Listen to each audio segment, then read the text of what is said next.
నాన్న విలువ వెలకట్టలేనిది అని అశోక్ చారిటబుల్ ట్రస్ట్ చైర్పర్సన్ భూతం అరుణకుమారి తెలిపారు. నాన్న ఇంటి దైవమని కొనియాడారు.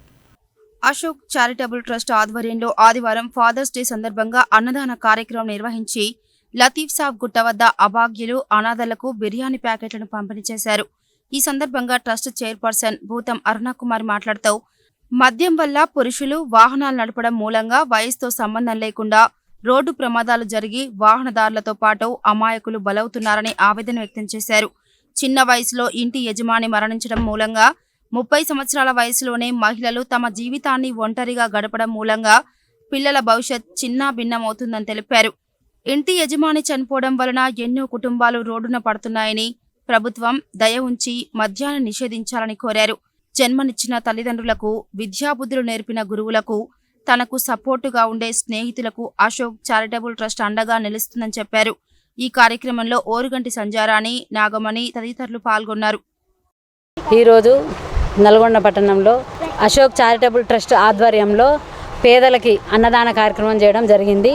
ఈ కార్యక్రమం ఇలాంటి అన్నదాన ముఖ్య ఉద్దేశం ఏంటంటే, ముఖ్యంగా ఇప్పుడు మద్యం చేత 30 సంవత్సరాలు మహిళలకు 30 సంవత్సరాలు రాకుండానే వాళ్ళు విడోస్ అవుతున్నారు, విధవరాలు అవుతున్నారు. వాళ్ళ పిల్లలకు చాలా అనాథలు అవుతున్నారు. ఒక ఫ్యామిలీకి తండ్రి లేకుండా ఇంట్లో ఒక వయసు పిల్లగాడు చనిపోతే ఆ తల్లిదండ్రికి ఒక కొడుకు దూరమై అలా ఉంది పరిస్థితి. ముఖ్యంగా మద్యాన్ని నిషేధించాలని, మద్యం తీసేస్తే ఎన్నో ఫ్యామిలీస్ బాగుపడతాయి కాబట్టి ఇలా మద్యం నిషేధించాలని చెప్పేసి మేము ఈ ట్రస్ట్ ఉద్దేశంతో ముందుకెళ్తున్నాము. ఈ ట్రస్టుకు సపోర్ట్ ఇవ్వాలని చెప్పేసి కోరుకుంటున్నాం. ఈరోజు అన్నదాన కార్యక్రమం చేస్తున్నాం. ఇక్కడ నల్గొండలో ఈరోజు అన్నదాన కార్యక్రమం ఏంటంటే, ముఖ్య ఉద్దేశం మా సొంతంగా నిర్ణయించి మనం సంపాదించిన దాంట్లో 10 రూపాయలు సంపాదిస్తే 1 రూపాయి పేదలకు ఖర్చు పెట్టాలనే ముఖ్య ఉద్దేశంతో పెట్టినాము ఈ అన్నదాన కార్యక్రమము. ఇలాంటి కార్యక్రమాలు ఇంకా ఎన్నో చేయాలని అనుకుంటున్నాము.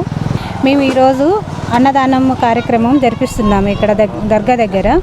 మా యొక్క ముఖ్య ఉద్దేశం ఏంటంటే, అశోక్ చారిటబుల్ ట్రస్ట్ ద్వారాగా మేము ఈ కార్యక్రమం జరుపుతున్నాము. ఈ కార్యక్రమం మళ్ళీ జరిపించడానికి మీ అందరి సహాయం ఉంటే మేము ప్రతిరోజు ఇలా అనాథలకి అన్నదానం జరిపించాలనేది మా కార్యక్రమం ముఖ్య ఉద్దేశము.